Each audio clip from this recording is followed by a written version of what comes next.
পশ্চিমবঙ্গের রাজনীতিতে আবারও এক লজ্জাজনক দৃশ্য সামনে এসেছে।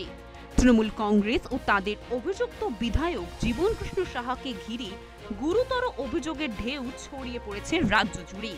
সত্যি চরিত্র বদলায় না, বদলায় সুযোগ। একথা আবারও প্রমাণিত হলো। যেমন বলা হয়, অভ্যাসী মানুষের দ্বিতীয় স্বভাব। সাহার বিরুদ্ধে ওঠা নতুন অভিযোগ সেই প্রবাদেরই সাম্প্রতিক উদাহরণ হয়ে দাঁড়িয়েছে। এসএসসি পরীক্ষায় প্রভাব খাটিয়েছেন জীবনকৃষ্ণ সাহা, তাও আবার জেলে বসেই। বিস্ফোরক দাবি বিজেপি নেতা শুভেন্দু অধিকারী। মুখ্যমন্ত্রীর পদত্যাগের দাবি করেছেন বিরোধী দলনেতা। তিনি বলেন, নতুন এই পরীক্ষার রেজাল্টেও প্রভাব খাটিয়েছেন জীবনকৃষ্ণ সাহা।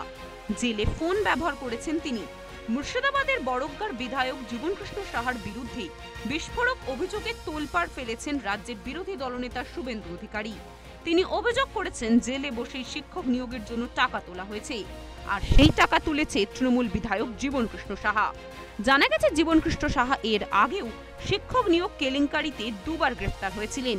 এমনকি ক্যামেরার সামনে প্রমাণ মুছে ফেলতে দুবার মোবাইল ফোন ছুঁড়ে ফেলার ঘটনাও মানুষের মনে তাজা।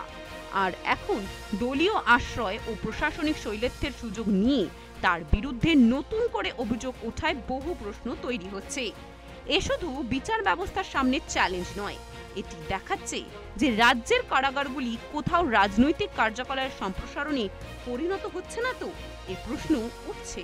এই ঘটনায় প্রশাসন ও মমতা ব্যানার্জির ভূমিকা নিয়েও প্রশ্নচিহ্ন তৈরি হয়েছে।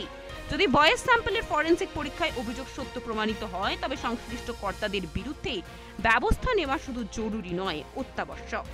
এই ঘটনার তীব্র প্রতিবাদ করে শুভেন্দু অধিকারী নিজের এক্স হ্যান্ডেলে পোস্ট করে লিখেছেন যে, সাধারণ বাঙালিরা নিজেদের সন্তানদের ভবিষ্যতের জন্য যেখানে দিন রাত ঘাম ঝরাচ্ছেন, সেখানে এই কেলেঙ্কারি পরায়ণ তৃণমূল নেতা জেলে বসে বসেই শিক্ষকের নিয়োগ কেলেঙ্কারি চালাচ্ছেন। এমনকি অডিও ক্লিপও প্রমাণ হিসাবে তুলে ধরলেন তিনি। শুনুন।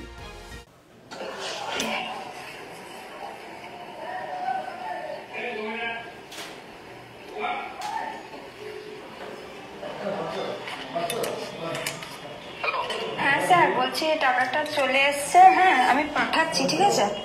আর বলছিলাম যে স্যার, তাহলে আমার ওই 15,50,000 আপনাকে দেওয়া হলো। হ্যাঁ, আর স্যার বলছি কি যে স্যার বলি ফোনে ওটা না এখন বুঝতে দাও, আমি বললাম তো, আমি বলে দিলাম।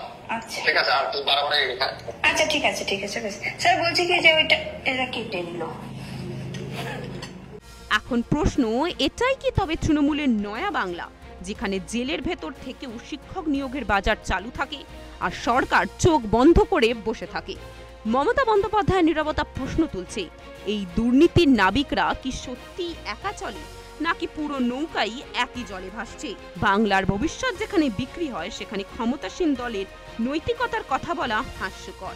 যদি এই অভিযোগ সত্যি হয়, তবে পশ্চিমবঙ্গের মানুষের ধৈর্যই একদিন তৃণমূলের সবচেয়ে বড় বিচারক হবে। দেখতে থাকুন সুদর্শন বাংলা। জয় হিন্দ।